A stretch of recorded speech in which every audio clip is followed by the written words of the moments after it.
Welcome back to the channel. Today we're going to be wrapping up and getting our transmission fully and completely assembled and sealed up.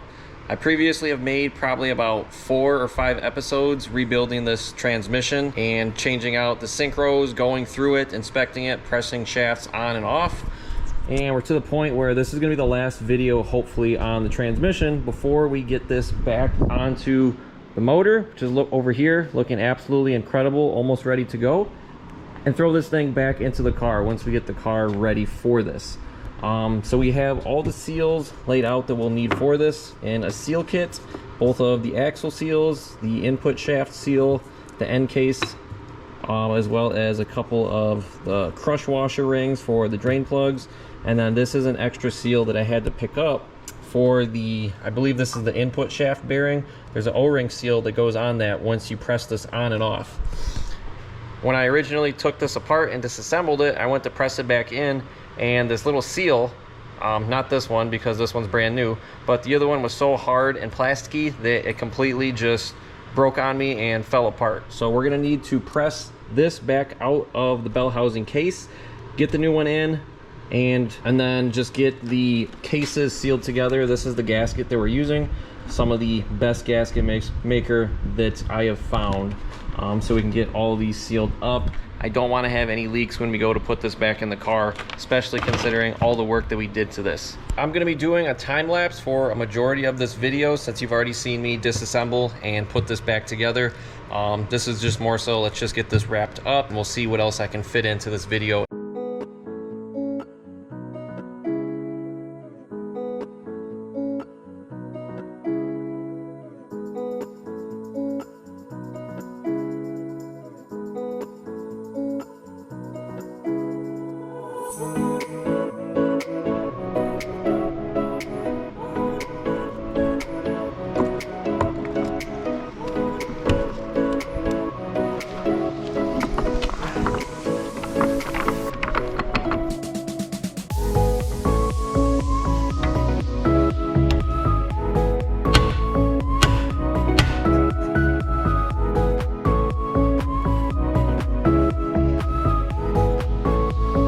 I'm working on getting these axle seals in for this transmission, and these are the ones that I ordered from Revenge Performance with a whole entire axle seal and seal kit for this trans, and I cannot get this seal in for the life of me. And I've tried out a bunch of different tricks, tips, and ways to get this to press in there, and it just doesn't want to go. It doesn't want to fit. I was able to get in the other seal that's for the other side. This is the bell housing, and then you have the other casing there with the other axle seal on. Even that one I'm not that confident about. I feel like I still bent it putting it in, and I really don't know how I even got that one in. But if we take a look at this, it looks like my OEM seal that came off of the bell housing side. If we set this on here and just take a look at this, it drops right into place, and we can press that right in, no problem. This one, it's like it's too big. It just, you get one side down, you can't get the other one in, it's sloppy, and you're gonna pretty much damage it getting it in. So I'm gonna just use the OEM seal that I have on here. As it is, these do look a little bit different. I believe that this is actually the seal for the other side of the transmission, which you supposedly can use universally, but with the fitment issues that we're having, I'm not really impressed with these axle seals from Revenge Performance. Maybe I'm installing them wrong, but for your average person, I can't really see a whole lot of people getting these in. So for this reason, we're gonna resort to our stock axle seal, which appears to be, this one looks to be in okay shape.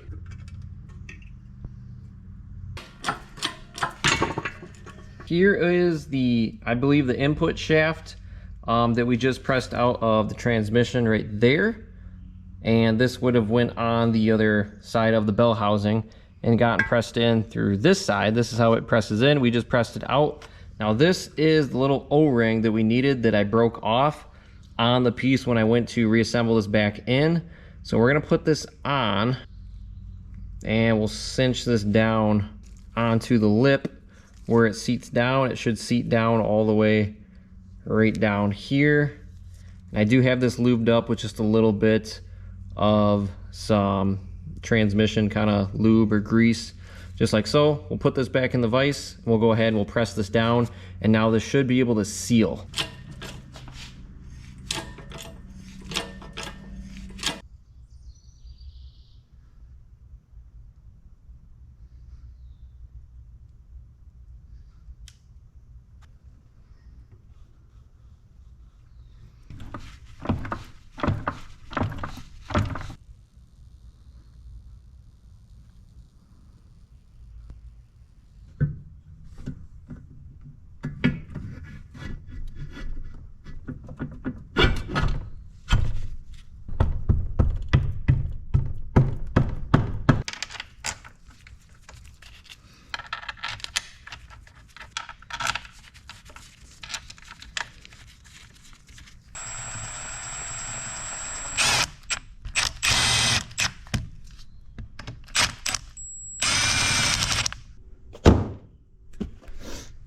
We have received one of the last packages that we need from Arashi, and this is going to be the water coolant lines that we need in order to fit our coolant lines on these big 20Ts that we have, because we were having issues with the other ones. So let's open this up, see what we have in the kit, and try to install this and see if we run into any fitment issues with this.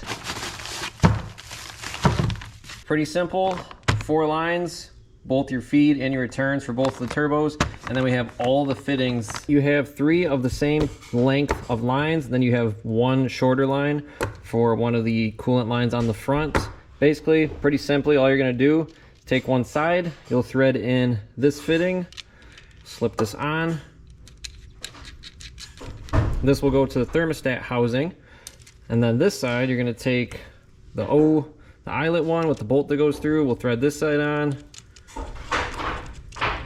And then for this barbed fitting to connect this to that thermostat housing, I have some 3/8 inch heater hose that we're gonna use to connect this. Otherwise, this doesn't have anything else to go on. So we'll slip this on, and then this hose will slip onto the thermostat housing. Now that these coolant lines are on, this is the setup for the front, how it looks. You can see this one's a little bit long, kind of loops around, goes to the back. And then the short one seems to fit somewhat okay. It looks like it's a tiny bit bent up in here, but there's no kinks or anything that should restrict that flow. And then the rear, these ones kind of curl around. This one I have coming up from the top and going down because it will not work going from the bottom. This will not sit flush. That banjo bolt will not sit flush because of that one bottom fitting piece, which is the same issue that the factory ones had too as well. This one we were able to run underneath. It's just right underneath the actuator and motor mount. And then I have these kind of fastened up with just a clip to keep them together. So that's it with the coolant lines. They fit okay. A little bit lengthy and long in some spots, but really not too big a deal. We're gonna keep pushing on and see what else we can get done. The other thing too regarding these feed lines on the top, I was reading the comments and I did verify and make sure that I had the correct banjo bolt. Now the turbos came with a bolt already in there to use specifically for them. I did not know that it was different than what I got in the turbo feed line kit. This also came with a bolt too as well. But you want to use the one that comes already from the factory on the turbo. I guess it has a lot smaller, very, very small feed line, which is what you need to use for these. Because if you run, sounds like the bigger bolt, which is going to have a lot bigger opening, probably going to flood your turbo. So that's great stuff, good knowledge. Turbos and motor is essentially all situated at this point. We're going to do one last thing to this that we're probably going to have to run into. On the front side where the turbo comes down, and you're depending on what type of intercooler piping kit you're going to be running, I'm going to be running probably a CX Racing dual front mount intercooler. Now where this comes down, you can see this is very close to the front motor mount, and this is where you need to run a coupler hose and try to get it on. This is like 2-inch, and I was just kind of test fitting this piece on to see if we could even get it on. And I can see I tried to kind of force it on, but we are definitely running into the mount quite a bit, and a lot of people end up having to shave off some material from this side of the mount. This doesn't really damage the integrity of it a whole lot. You're still fine as long as you don't take off too much, but we're gonna need to grind off a little bit of material from this. So we're just gonna mark it up real quick.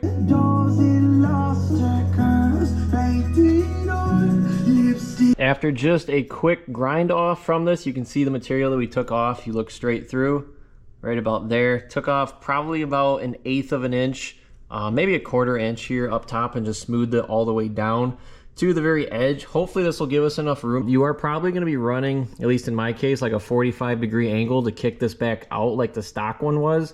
So this elbow, we have a little bit of room right in here to hopefully slip that coupler on. And we got to do one thing to our throttle body. This is where the throttle body is normally going to sit. Then your plenum will fall right around there. But this little UFO looking thing on the back, it's called a dash pot. And what it's supposed to do is when your throttle releases and goes back to idle, it's supposed to engage with this little spring piece that's right here where my thumb is. And it's supposed to slowly allow the throttle plate to close, which kind of lets your RPMs fall slower. So that's kind of the purpose of what it does. Now, these aren't even making contact in there. And I tried kind of playing with it to get this to push out so it functions properly how it's supposed to. And it's not seemingly doing that. So what we're going to do is we're going to delete it because you don't actually need these. The VR4 models are the only ones that actually have them. Also, my screws that hold it on right underneath on this bottom side, they both stripped out. So we're just going to cut it.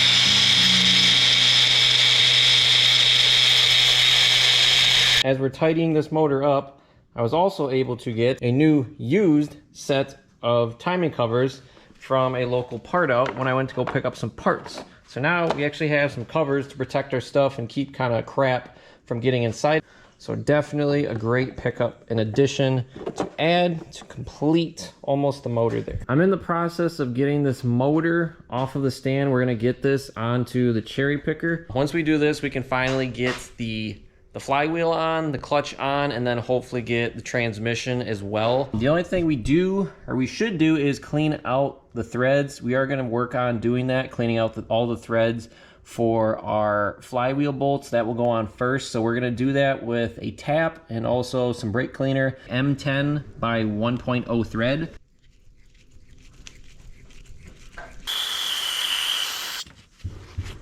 These are all tapped out, sprayed with brake clean. We'll hit these with a little bit of compressed air, blow out anything from those holes. Lastly, we are also going to try to hit this face just a little bit to get it a little bit more smoother.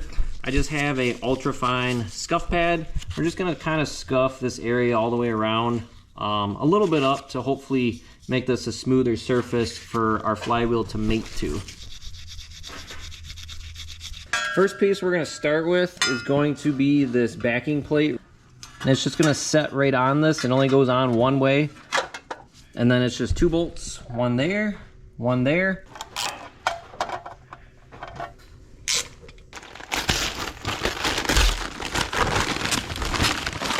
Stock flywheel that comes on the car. This came off of it. It is presumed to be the original one. I have no reason to believe why it's not. So it should have right around 130,000 miles on it. I did take the leisure and the courtesy of taking this in to go get this resurfaced at just a machine shop. So what you look for in making that determination was there was just some small ridges you could feel with your finger. This wasn't nice and smooth. And it also did kind of have some hot spots, some darker looking spots from where this possibly got hot. So that's why I went ahead and got it resurfaced, because we are putting a new clutch on it, and obviously high performance builds kind of like we're doing. I don't want to have this in the back of my mind that I should have did this. So anytime you do a clutch, inspect your flywheel, check the surface, see if it's nice and clean. If you're not sure, not a bad idea just to take it in. It only costed me just over 60 bucks. That's not too bad. That's about how much I would expect to pay to get it resurfaced. So we just cleaned this up with a little bit of brake clean. This should be set and ready to go to put on. What we're gonna do is one last step before we throw on our flywheel with our bolts. Now we need to use a little bit of Loctite, and instead of putting it on the threads of the bolts on the edge like you would normally do, we're gonna do something a little bit different and unorthodox. Is we're gonna take it and we're gonna put this actually inside of these threads. Put it about halfway in there, and then we're gonna kind of spin it around just with a Q-tip. And this will hopefully try to keep some of that Loctite off of the face from getting on any of this section. So we're gonna try to prevent that by putting it directly in on those threads.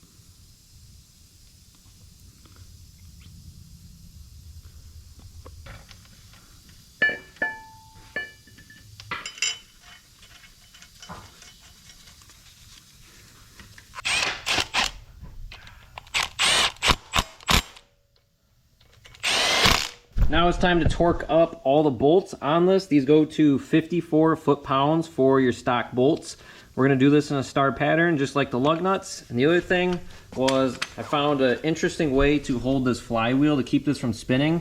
If you take an old bolt or a bolt that will thread into that bell housing up top, you could use any one of these surrounding ones, put it through the box end of a wrench, and then put this end of the wrench on one of the edges of the flywheel.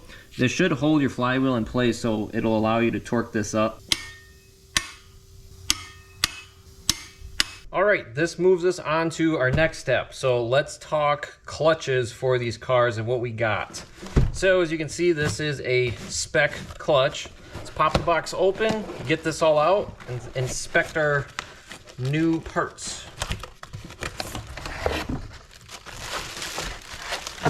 A Spec Stage 4 Plus lightweight custom special clutch from, and this is from 3SX, is the company that I ordered this from, as well as quite a few other decent performance upgrades and parts on this. You can also get this clutch, I believe, from obviously Spec themselves, but I don't know if anybody else sells it, since this is a pretty specialty custom clutch that's for this. Now, reading directly off of 3SX's website, this is a project done in conjunction with Spec to get a more drivable clutch, yet have the high power capacity. By lightening the disc a little bit, you will run into less lockout when shifting and be able to shift gears quicker. Now, this has a power capacity that can hold up to 778 foot-pounds. That is plenty of power for us to be running. We are not going to reach those levels. In addition to all that, because this is such a high stage 4 clutch, it's definitely up there. According to the reviews and what people say on the forums, this is still a completely daily drivable clutch that is not crazy super stiff on the clutch pedal, and it is very driver friendly. So that is what mostly got my attention and makes me happy. Some people are a little bit leery of running these because they've had product issues in the past. I am running a Spec Stage 1 clutch on my other VR4, and I do like the clutch quite a bit. It is pretty light for what it is. Definitely holds the power very nicely. The only thing I don't like about that one is it does seem like it's a little bit chattery. But I'm not sure if we're gonna have that issue with this because this is a little bit different style.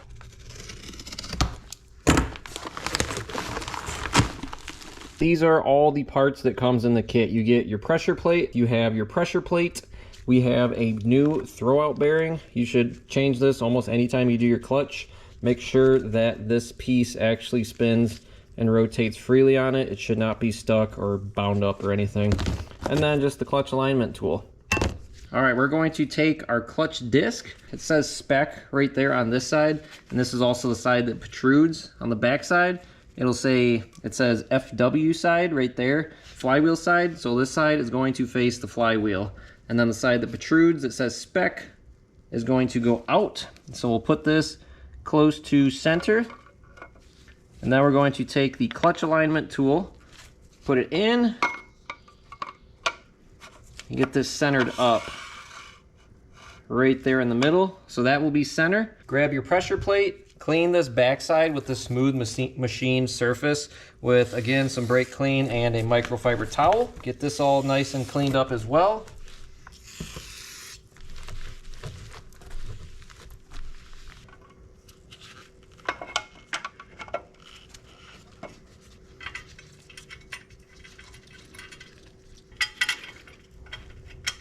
You definitely want to make sure that this disc underneath is centered up nicely. Because I have this on the cherry picker, this is kind of angled a little bit. So I did have to lift up on this just a little bit.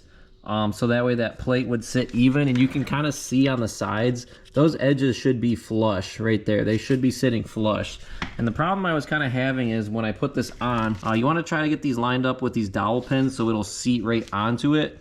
And you can see these now poking out, but make sure that this is seating down properly on the back side of this flywheel. There should not be any space in between right here. This should be sitting down. You can see there's a little bit of space in between this one. I'm still working on it, but just work your way evenly around. Tighten this side, go back and forth in order to close those gaps on the sides. If you have any gaps on the sides, pull it off, redo it because you don't have something right.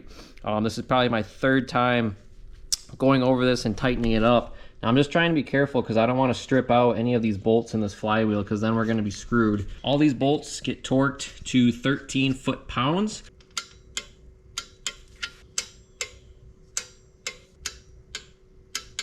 You should be able to pull this in and out. So we're just going to test it real quick.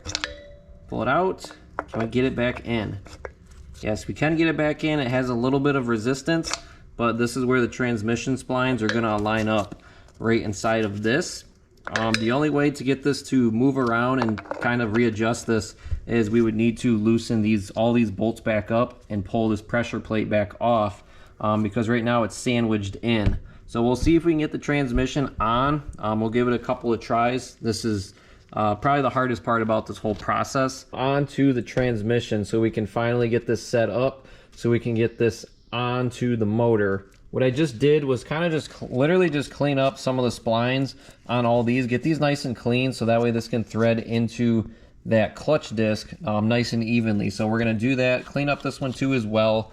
And the other thing, the only main thing we need to do is get the clutch fork inside of this little sleeve housing right there and get this over our shaft piece with our new bearing that we have. We do need to grease a couple of parts for this transmission. Any of the contact points where metal on metal contact is, we're going to throw a little bit of grease on those points. So I'm going to show you all the spots that you're going to want to grease up. I just have this is some Valvoline full synthetic grease. I've did quite a bit of looking into this before. Basically, you want to use pretty much any grease that has a material called moly or moly in it. That's pretty much what you're looking for. That's good for high temp stuff and specifically clutch components. So it's just this thick black grease. First going to start with the transmission. You'll notice there's this little pivot ball. There's this silver ball. We're going to hit this up first. This is a contact point for our clutch fork where that's going to sit and ride. And we're not getting anything absolutely doused in grease, but we are just putting on just a thin coat. That's it. Then we're going to hit the actual sleeve. And again, a very thin film of this.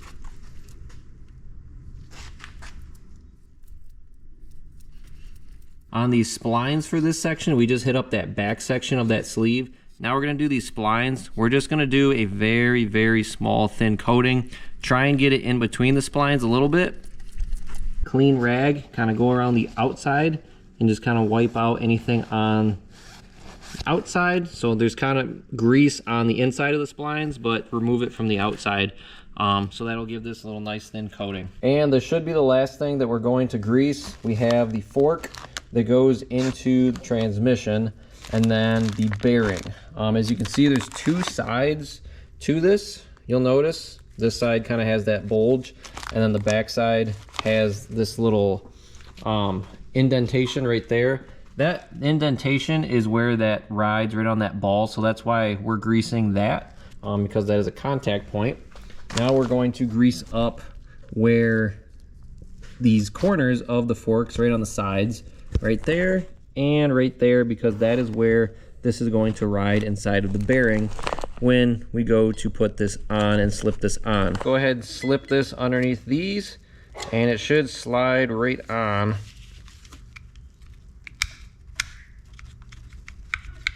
Clutch fork is now in. You may need to take off this bearing piece just a little bit from that sleeve in order to get this all the way pushed up and in, to get that back piece on top of that ball so it rides properly. But once it's on, you should be able to move this back and forth nice and freely. You can see we got the motor lowered down to a reasonable height to get this transmission on. I think this is going to be a good angle. It's just going to be a matter, we'll pull out our clutch alignment tool, and then we're going to have to try and get these splines aligned up with the ones on the transmission, which is easier said than done. So we'll see how this goes. We're going to try a couple attempts. I'm going to see if I can get an extra set of hands to give me a little bit of help putting this transmission in. Finally, the transmission is now bolted onto the motor. I know I didn't show it, but it took 3 people in order for us to actually get this lifted up. One person to support the back side of it and push the motor into it, and then 2 people to lift up this end and get it finessed and finagled onto that to where we could slip that input shaft into the motor. This is not an easy thing to do. I know a lot of people definitely have a hard time doing this. So next up, what we're gonna do is we're gonna get just the starter in, and then I just have the bolts kind of loosely all in this everywhere else. So we'll just get the starter. It's just 2 bolts, lines up in this little hole in the bottom. Get that done. I just went and picked up some new hardware for some of these mounting brackets that go up to the transmission. These aren't OEM, but they're still gonna hold, strengthen up the transmission mounting to the block a little bit. So I'd rather have some hardware in there as opposed to nothing. That's gonna complete this video for both the completion of the transmission as well as the clutch install. We are all set and ready to go to essentially put this power plant back into the car. We just need to complete and do a couple quick things to the engine bay, get that all set up and ready to go, and then we are pretty much ready to drop this setup in. So hopefully you guys like this video. Like, comment, and subscribe.